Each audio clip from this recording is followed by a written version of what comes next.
La ciudad que respira. El equipo avanzó en silencio mientras los drones sobrevolaban los pasillos vacíos que antes eran avenidas. Las fachadas parecían haber sido derretidas.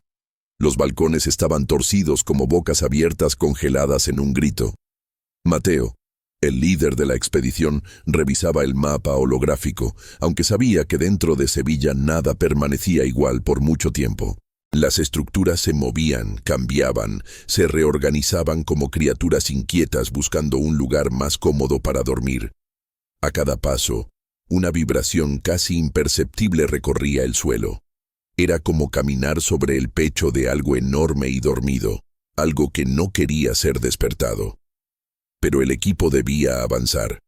Habían sido enviados para localizar la fuente de los susurros que estaban volviendo locas a las comunidades cercanas.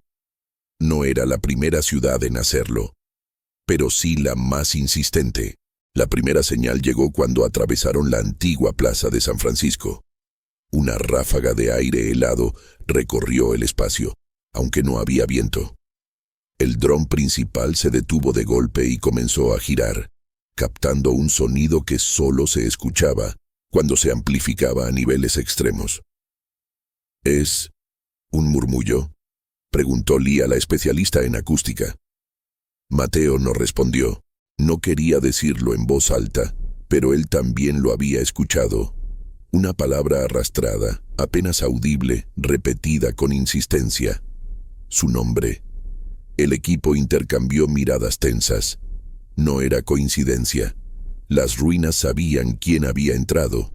Continuaron avanzando hacia la avenida de la Constitución.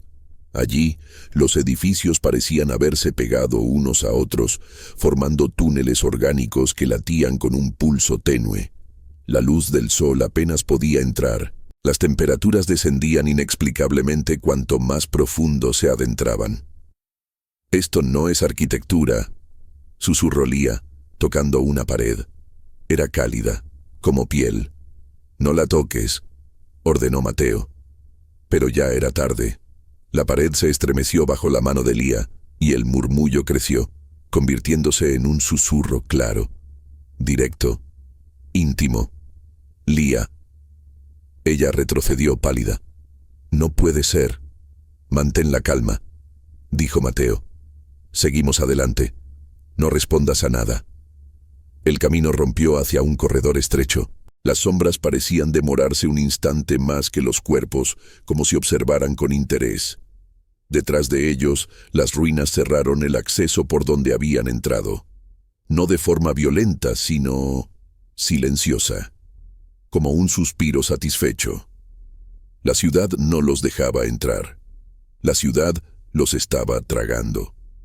«Mateo», dijo uno de los técnicos, «el mapa ya no coincide con nada». «Lo sé», respondió él, porque lo sintió.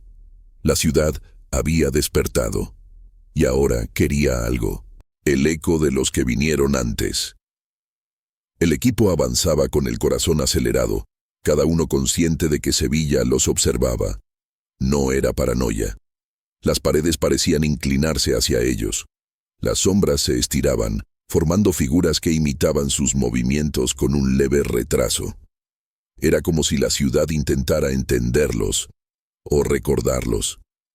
A medida que descendían por el corredor, comenzaron a notar marcas talladas en las superficies orgánicas que los rodeaban. No eran grafitis ni símbolos rituales. Eran nombres, miles de ellos. Algunos recientes, otros antiguos, desgastados hasta quedar irreconocibles. «Esto», murmuró Lía, «son las personas que entraron antes que nosotros». «¿Y nunca regresaron?», preguntó Tomás, el técnico más joven, su voz quebrándose. Mateo apretó la mandíbula. «Mantengan la calma.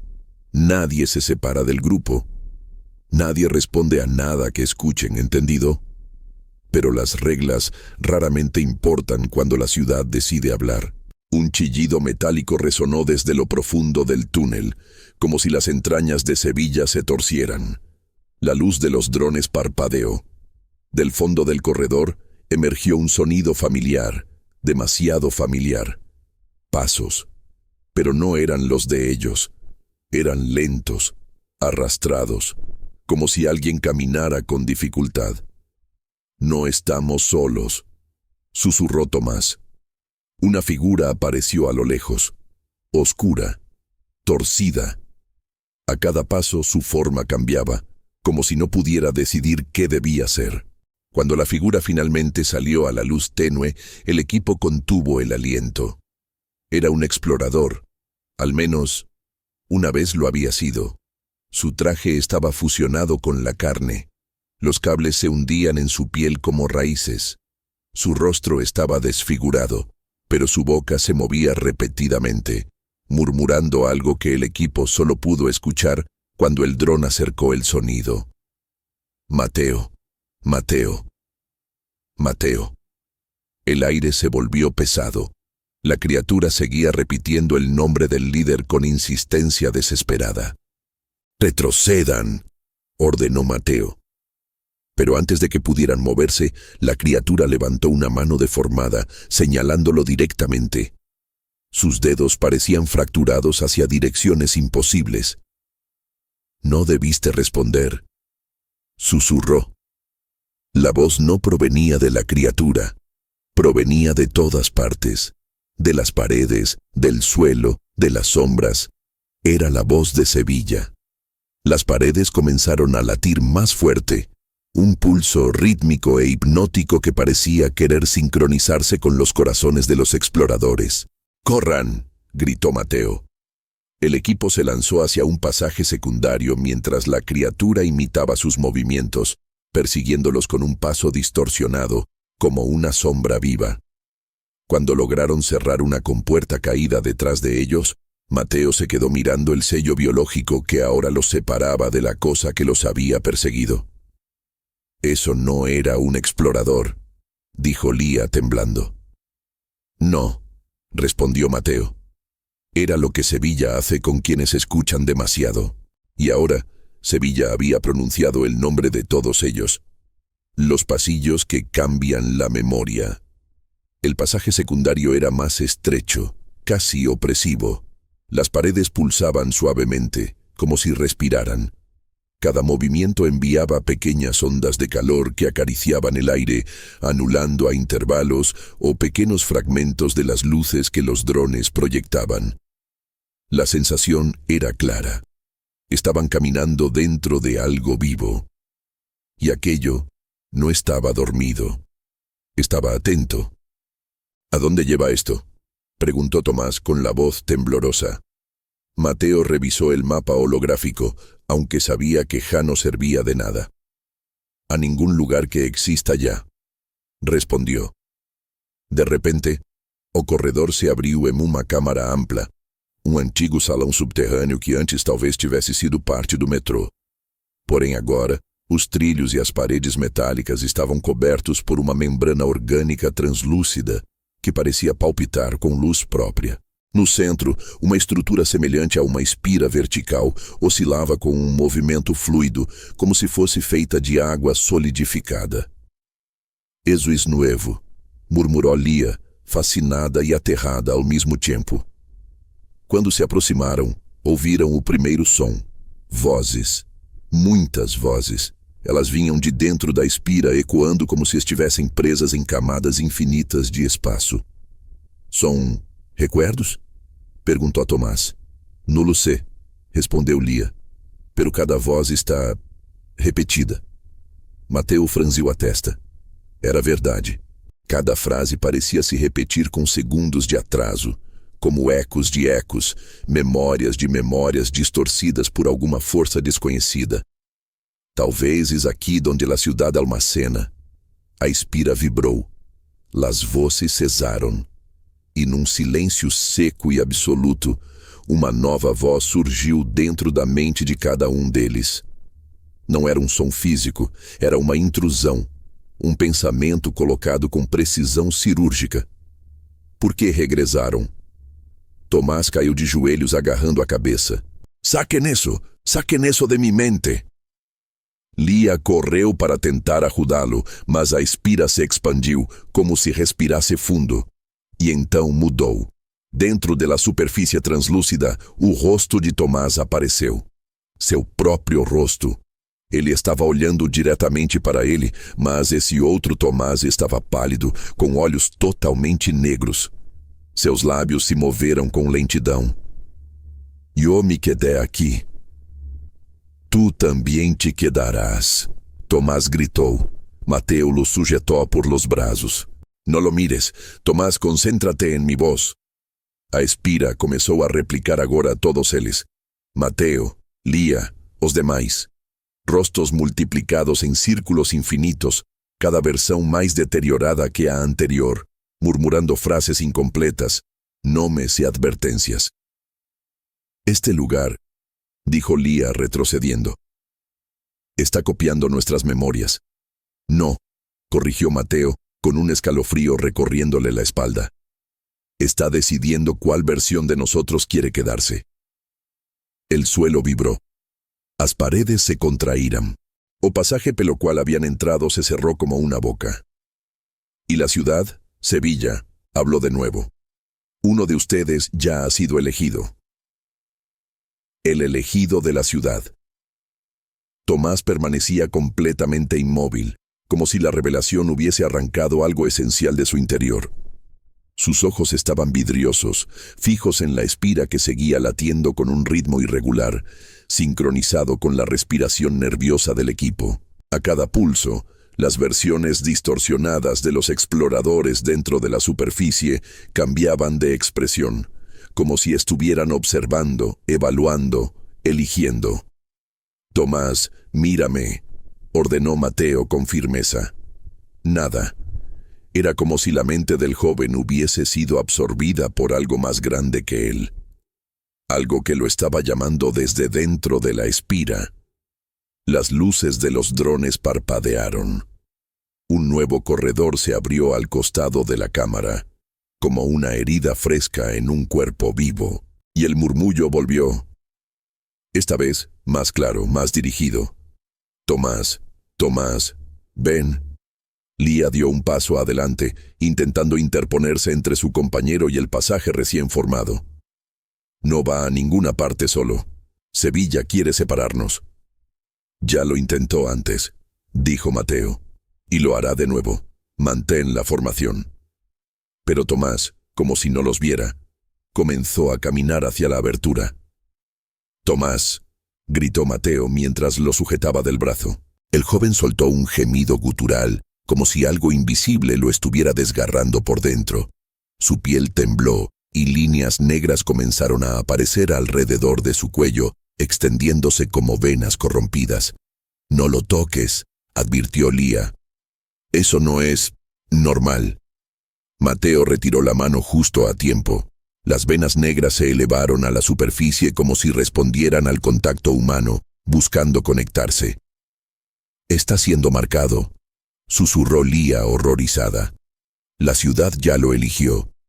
Tomás dio otro paso hacia el corredor. Esta vez, algo emergió desde la oscuridad. Sombras densas, compactas, con forma humanoide. No tenían rostro, pero imitaban el contorno de personas caminando hacia ellos. Cada sombra repetía en un susurro ahogado el nombre de Tomás. No podemos dejarlo, dijo Mateo con la voz quebrada.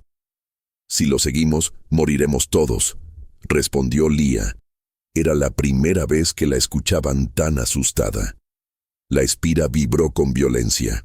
Todas las versiones distorsionadas de ellos abrieron la boca al mismo tiempo y gritaron algo inaudible, y sin embargo, cada uno lo entendió perfectamente. El elegido se entrega, los demás siguen el camino. Las sombras se abalanzaron hacia Tomás, no para hacerle daño, sino para guiarlo. Mateo, susurró Tomás con un hilo de voz. Por primera vez parecía consciente. No, me sigan. Sus ojos se oscurecieron completamente, y entonces desapareció entre las sombras que lo llevaron hacia la profundidad de la ciudad. El corredor se cerró detrás de él como un párpado. Silencio. Solo el eco distante de un susurro quedó suspendido en el aire. Uno menos. Mateo tragó saliva. La ciudad había tomado su primera vida, y no sería la última. El corazón de Sevilla. El silencio que siguió a la desaparición de Tomás fue tan denso que parecía tener peso. Lía respiraba con dificultad. Los otros dos técnicos, Reza y Mar, evitaban mirar el corredor sellado. Mateo, sin embargo, mantenía los ojos fijos en la pared orgánica como si esperara que algo más emergiera de ella. «No podemos quedarnos aquí», dijo finalmente, con la voz tensa pero firme. «Si Sevilla eligió a Tomás, significa que estamos más cerca del centro, del origen».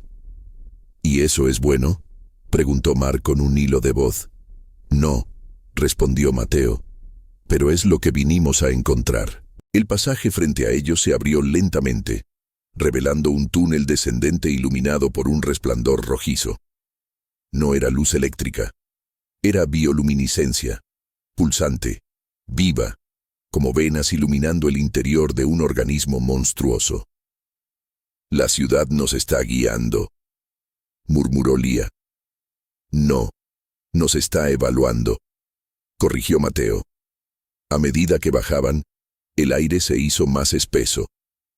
Miles de susurros llenaban el túnel como si las paredes respiraran palabras, nombres, advertencias, ruegos, y entre ellos, repetido una y otra vez, el de Tomás, pronunciado con emoción, casi con cariño. Después de varios minutos, el túnel desembocó en una caverna colosal. El lugar parecía el centro neurálgico de toda Sevilla, una masa gigantesca de carne pétrea, huesos metálicos y estructuras que vibraban en sincronía, como si formaran un único ente consciente. En el centro, una esfera orgánica flotaba suspendida por gruesos tendones que parecían latir. «¿Es un corazón?», preguntó Reza. «No», dijo Lía horrorizada, «es una mente, o algo parecido». La esfera comenzó a abrirse lentamente, revelando en su interior figuras humanas fusionadas en su superficie. Rostros desfigurados, cuerpos atrapados, sin ojos, sin boca. Y aún así murmurando. Lía retrocedió un paso, casi cayendo. «Dios, están vivos». «Eso intenta», dijo Mateo. «Está reconstruyéndolos, repitiéndolos, copiándolos». Entonces lo vieron. Entre los cuerpos fusionados estaba Tomás. Su rostro estaba deformado, pero seguía allí, moviendo los labios como si intentara hablar. Sin embargo, la ciudad hablaba por él. La memoria de Tomás ya es parte de Sevilla. Lía rompió a llorar. Reza cayó de rodillas. Mar retrocedió, temblando. Mateo, sin embargo, dio un paso adelante. «¿Qué eres?», exigió mirando la esfera. La respuesta llegó en un susurro múltiple, como miles de voces superpuestas. «Soy lo que dejaron atrás. Soy lo que recordaron. Soy lo que olvidaron. Soy todas sus versiones. Y todas las que faltan». Los tendones comenzaron a moverse, como brazos extendiéndose hacia el grupo. «Retrocedan», gritó Mateo. Pero las paredes se cerraron detrás de ellos. «Ustedes también serán memoria». Los drones estallaron uno por uno. La luz se extinguió. Sevilla se cerró sobre ellos como una boca hambrienta. Mateo alcanzó a decir solo una frase mientras las sombras los envolvían. «Nadie va a creer esto». Y Sevilla respondió: «Por eso los guardaré». Lo que la ciudad decide recordar. Sevilla no volvió a abrirse durante semanas. Los sensores remotos dejaban de funcionar al acercarse a sus límites, como si una barrera invisible bloquease cualquier intento de vigilancia. Las comunidades cercanas, acostumbradas al silencio inquietante de las ciudades caídas, comenzaron a notar algo distinto. La ausencia total de ecos, de movimiento, de vida. La ciudad parecía dormida, satisfecha. El informe final que Mateo nunca logró enviar quedó registrado solo en un dron dañado que logró escapar antes del colapso. En sus últimas imágenes se veía un destello rojo profundo, seguido de 1.000.000 de sombras, moviéndose como un organismo único. Ninguna figura humana reconocible.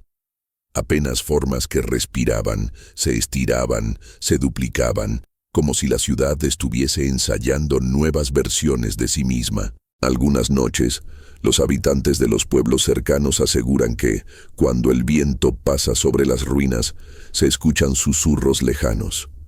No palabras completas, apenas ecos, nombres arrastrados por una voz que no pertenece a este mundo. Y entre ellos, a veces, se distingue uno repetido con clara intención. Mateo. En otras ocasiones dicen escuchar el de Tomás, el de Elía o el de exploradores que jamás fueron anunciados como desaparecidos. Como si Sevilla estuviera coleccionando identidades, guardándolas en su interior, esperando el momento para reescribirlas, para ofrecer nuevas versiones de aquello que una vez fueron. El gobierno, incapaz de explicar o contener lo ocurrido, decidió sellar completamente la ciudad. Pero pocos creen que eso detendrá algo que ya despertó. Porque Sevilla no es un lugar, no más. Sevilla se ha convertido en una memoria viva, una criatura hecha de recuerdos, ecos y fragmentos humanos. Y cuando una ciudad aprende a recordar, también aprende a llamar. Y tarde o temprano, todos responden.